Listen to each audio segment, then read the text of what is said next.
Bonjour et bienvenue dans ce troisième Ciné-Popcast. Il n'y a pas eu d'épisode plus tôt pour la simple et bonne raison que je n'avais quasiment rien vu dans les sorties du 29 janvier, parce qu'il y a eu très peu de sorties dans les ciné près de chez moi, et qu'avec le boulot et le reste, j'ai simplement pas eu le temps d'aller voir les deux films qui m'intéressaient, c'est-à-dire Jouer avec le feu et Companion.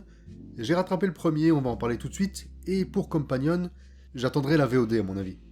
Il y avait d'autres films intéressants, mais pas du tout distribués chez moi, comme Goodrich avec Michael Keaton et Mila Kunis, ou The Problem with People, une comédie irlandaise, là aussi, je me débrouillerai autrement pour les voir. Ah, puis il y avait Toutes pour une, mais faut pas déconner, j'ai pas de carte illimitée, et payer 9 balles pour aller voir ça, merci, mais je vais passer mon tour. Du coup, le week-end passé, j'avais vu qu'un seul film de 2025, un truc sorti directement sur Disney+, en Belgique et en France aussi, je pense, Night Beach, avec Amy Adams, et franchement, j'avais pas grand chose à dire dessus, donc quitte à s'en débarrasser et avant de commencer l'émission à proprement parler, on va en dire 2-3 mots vite fait. Night Beach, c'est donc un genre de comédie fantastique réalisé par Marielle Heller, qui avait avant ça réalisé le film sur Mr. Rogers avec Tom Hanks, mais également Les Faussaires de Manhattan, qui avait quand même eu quelques nominations aux Oscars en 2019. Donc un nom peu connu, mais Marielle Heller, elle a sa petite place à Hollywood. Et elle est aussi actrice, elle a joué dans Le Jeu de la Dame, la série sur les échecs avec Anya Taylor-Joy. Bon, je brode, mais Night Beach, en fait, j'ai l'impression que c'était juste pas pour moi. On va suivre une mère, jouée par Amy Adams, ancienne artiste qui reste désormais chez elle pour s'occuper de son fils de 2 ans. Elle est toujours mariée, mais le père est souvent absent pour le boulot, donc elle doit tout gérer toute seule, et commence sérieusement à avoir du mal. Et donc, elle commence à imaginer qu'elle se transforme en chien. Ou elle se transforme vraiment en chien. Ça, c'est à vous de voir. En gros, c'est Black Swan avec une mère en dépression. Ou un film de loup-garou sous Xanax.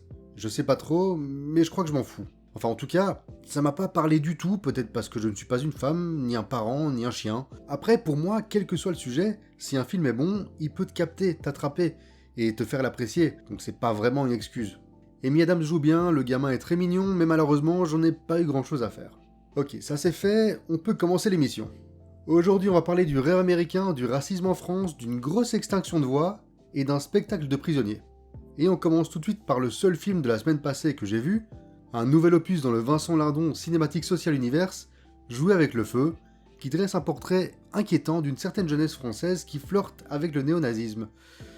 Encore un qui a pris les tweets de Kanye West au sérieux. Je savais qu'il tournait mal. Je pouvais pas lutter tout seul.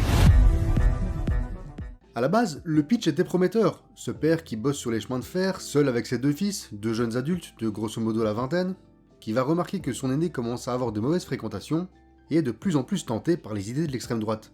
Ce qui va le mener dans une spirale de violence qui risque à terme de faire imploser leur déjà fragile cellule familiale. Ça donne envie, c'est un sujet plus d'actualité que jamais, c'est porté par un trio d'acteurs solides, Lindon bien sûr, mais aussi les jeunes Benjamin Voisin et Stéphane Crépon, qui passent hyper bien en tant que frères, sérieux, il y a des moments où je savais pas qui était qui. Tout ça c'est très bien, mais dans l'exécution, le film me pose des soucis. Déjà, les réalisatrices, Delphine et Muriel Coulin, font un choix, celui de rester 99% du temps avec le personnage du père. Elles l'ont expliqué, puisque c'est très compliqué d'intégrer ces cercles d'extrême droite, elles ont préféré ne pas trop les mettre en scène. On y entre parfois quelques minutes, mais toujours avec un œil extérieur, celui de Lindon. Le reste du temps, il est hors champ et on doit imaginer ce que fait le personnage de Voisin, ou attendre que le film nous l'explique au détour d'un dialogue. C'est un choix, d'accord, pourquoi pas, sauf que moi, ça me pose un problème. Parce que le film délaisse son personnage central, ou en tout cas celui qui devrait être central, n'essaye pas de le comprendre, et pire que ça, avec le grand discours de Lindon à la fin, qui en gros dit « Bouhouhou, j'ai été un mauvais papa », ça fait presque passer les conneries de son fils pour une rébellion d'un ado dont la mère est décédée et qui est un peu perdu. Ça ramène tout au personnage de Lindon, alors que d'après moi, la montée de l'extrême droite, dans le monde, c'est un phénomène beaucoup plus global que ça. Ça touche des millions de personnes dans toutes les strates de la société, c'est pas juste quelques gamins paumés, qui pensent que tous les malheurs de leur vie sont dus aux migrants, quoi. Sinon, les scores des partis d'extrême droite ne seraient pas ce qu'ils sont. Et ça, pour moi, le film ne le montre pas. Et il en fait presque un acte isolé. Il fait ça parce que sa mère est morte, parce que son père bosse trop, parce que son frère réussit mieux que lui, mais au final, on ne saura jamais vraiment pourquoi ou comment il a vrillé. Il a rencontré les mauvaises personnes, oui, peut-être, mais c'est pas tout, c'est pas si simple. Et on ne le saura jamais parce que le film, et ça fait partie du propos, j'en suis bien conscient, le film refuse systématiquement de dialoguer sur le sujet. Dès que ça arrive sur la table, 2-3 phrases s'échangent, puis ça gueule, et l'un des deux ou des trois quitte la pièce. C'est évidemment là pour montrer que dans ces situations, le dialogue doit être le plus important, c'est d'autant plus clair avec le monologue de Lindon vers la fin, mais c'est un peu léger quoi. Ah bah oui, le racisme c'est mal, et la communication c'est important. Merci. Et mêler des images de rassemblements néo-nazis à des chants de supporters de foot, je comprends l'idée, hein.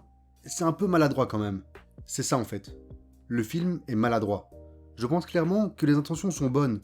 Et tout n'est pas acheté, il y a quelques belles scènes, on croit généralement aux personnages et à leur environnement, le trio d'acteurs est parfait et les 2 heures filent, mais quand le film se termine, j'ai l'impression qu'il est passé à côté de son sujet, n'osant pas l'aborder plus frontalement.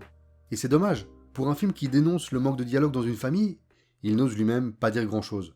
Et on enchaîne direct avec les sorties de ce mercredi, et l'un des films que j'attendais le plus en ce début d'année, faux biopic d'un architecte hongrois qui débarque aux États-Unis en quête du fameux rêve américain, ça dure 3h30 entr'actes comprises, c'est porté par un Adrien Brody qu'on n'avait plus vu en si grande forme depuis longtemps, c'est The Brutalist de Brady Corbett. There's is alive. What?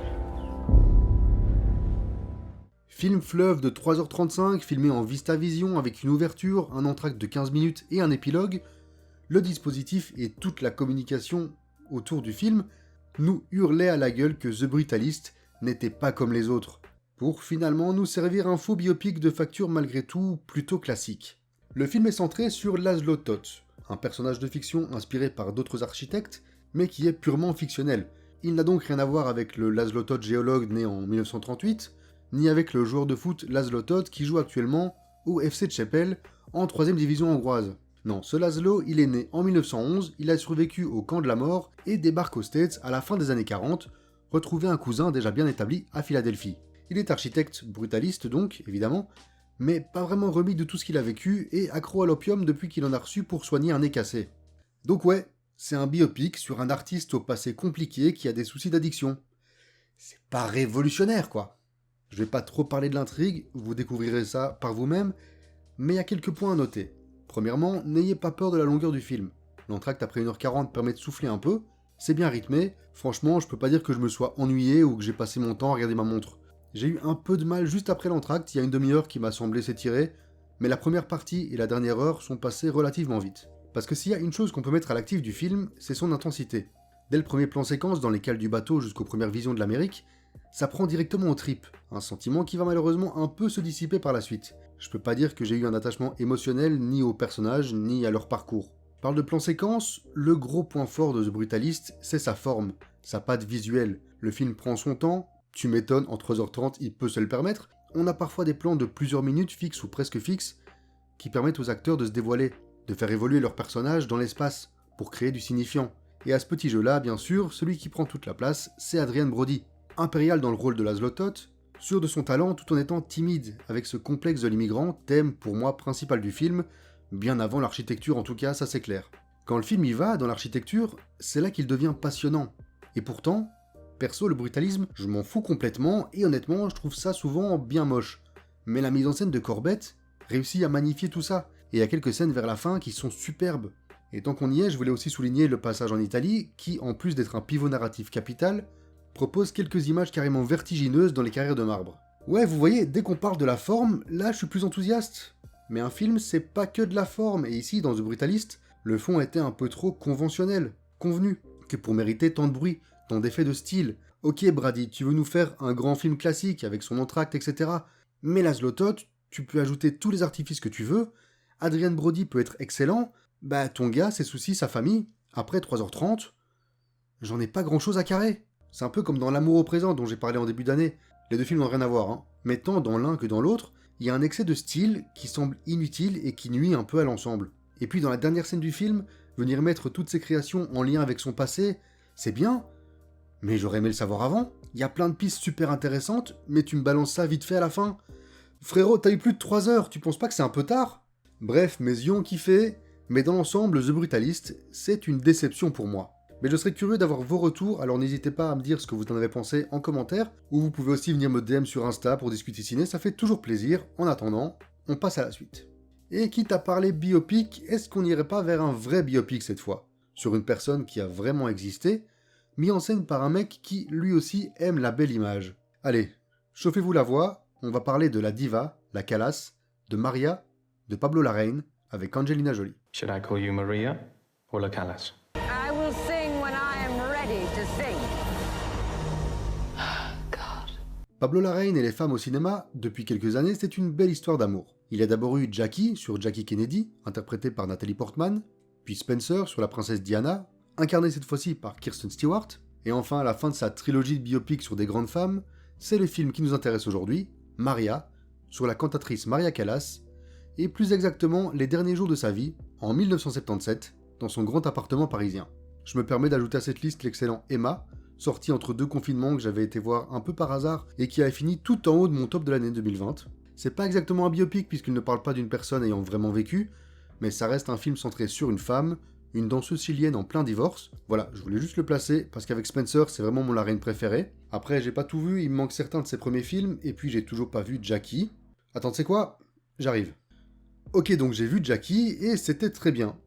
Faut un peu de temps pour rentrer dans le film parce que Portman fait un gros travail de voix et de prononciation pour s'approcher de l'ex-première dame, et ça peut perturber au début, mais je peux dire que c'est mon 3e film préféré de Larraín derrière Spencer et Emma. Du coup, si on calcule bien, de la trilogie, c'est bien ce dernier opus, dont on va parler maintenant, que j'aime le moins, ou en tout cas celui dont je suis resté le plus éloigné. Se concentrant donc sur la fin de la vie de Maria Callas, sans doute la chanteuse d'opéra la plus connue du XXe siècle, véritable icône autant adulée que décriée, connue également pour avoir été la maîtresse de l'armateur grec ultra riche Aristote Onassis, qui épousera d'ailleurs en 1968 une certaine Jackie Kennedy parce que le monde est petit. En fin de vie, la Callas est accro aux médicaments, ne mange plus beaucoup, perd pied avec la réalité, mais le plus grave pour elle, c'est qu'elle perd sa voix. Son majordome et sa gouvernante tentent de l'encourager, mais elle préfère vivre dans ses fantaisies et ses souvenirs. C'est un film fragmenté qui saute d'une période à une autre, brouille les limites de la réalité et s'arrête souvent trop longtemps sur des passages chantés qui racontent tous la même chose. Maria Callas a été une immense voix, mais aujourd'hui, c'est plus trop ça. Ça rend le long métrage un peu répétitif et malgré une Angelina Jolie impériale, je ne suis jamais complètement rentré dans l'histoire et la mise en scène de Larraín, souvent sensorielle, m'a semblé ici plus froide, distante. Ça reste très beau, il y a des plans vraiment sublimes, il a une façon de filmer ses décors qui me passionne assez, mais ce grand appartement et ces rues de Paris n'ont pas réussi à avoir autant d'impact que la maison blanche vide de Jackie ou le luxe étouffant de Spencer. Attention, j'ai vraiment pas détesté, juste j'aurais aimé que le film me happe plus, mais ça n'a pas été le cas, et pour un film de Pablo Larraín avec Angelina Jolie, je m'attendais à un gros coup de cœur, du coup, petite déception quand même.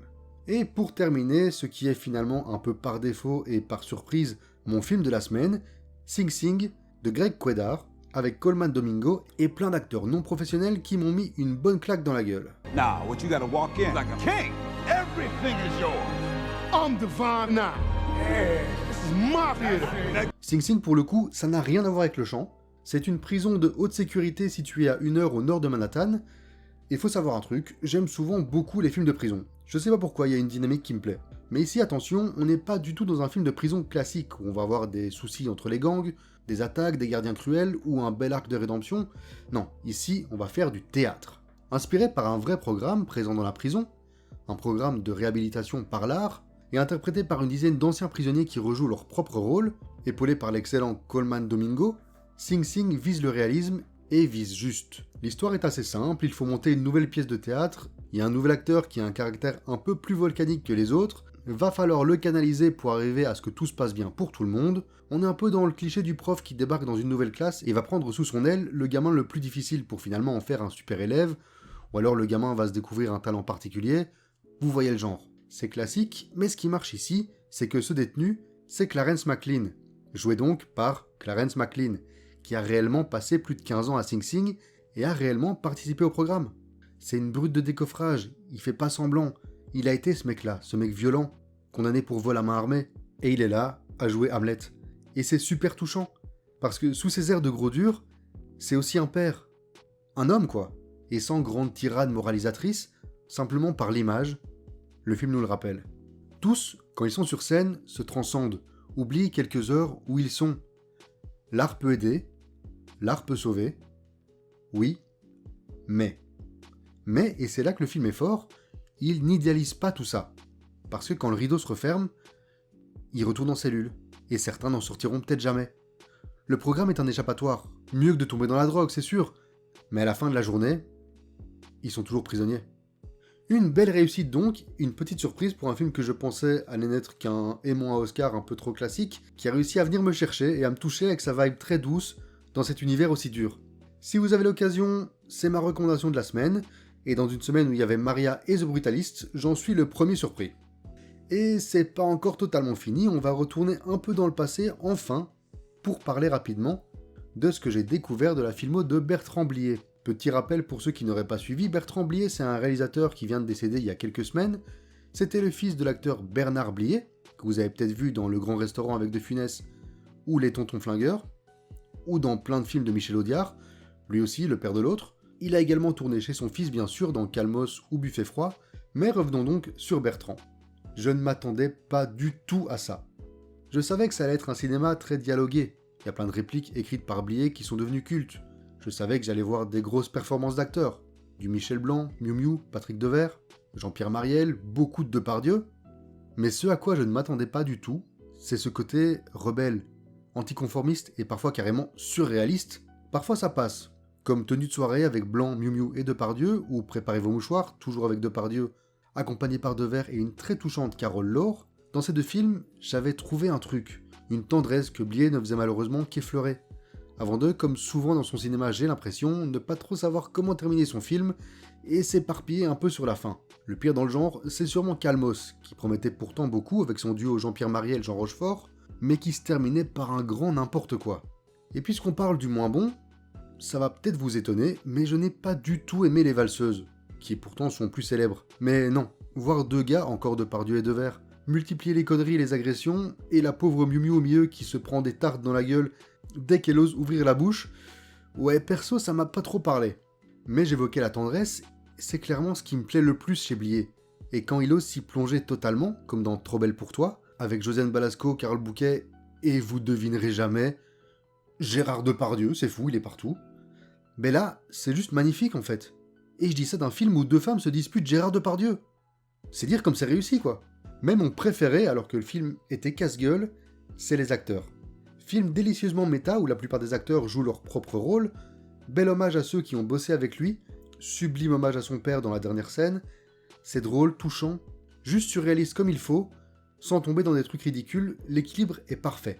Il y a Jacques Villeray, Claude Rich qui sourit, Jean-Pierre Mariel qui veut son pot d'eau chaude, André Dussolier, Josiane Balasco qui joue André Dussolier, Michel Piccoli et même Alain Delon et Jean-Paul Belmondo qui passent chacun pour une scène. Il y a du bon monde à tous les étages, et même évidemment un Depardieu qui là pour le coup s'est encastré dans un abribus. Oui, pourquoi pas. Cela dit, si vous n'avez rien vu de Blier, il y a encore un film dont j'ai pas parlé. Et c'est peut-être la meilleure porte d'entrée à son cinéma. C'est pour moi Buffet Froid, que j'ai vraiment bien aimé aussi. Un trio, oui, Blier aime beaucoup les trios, vous verrez.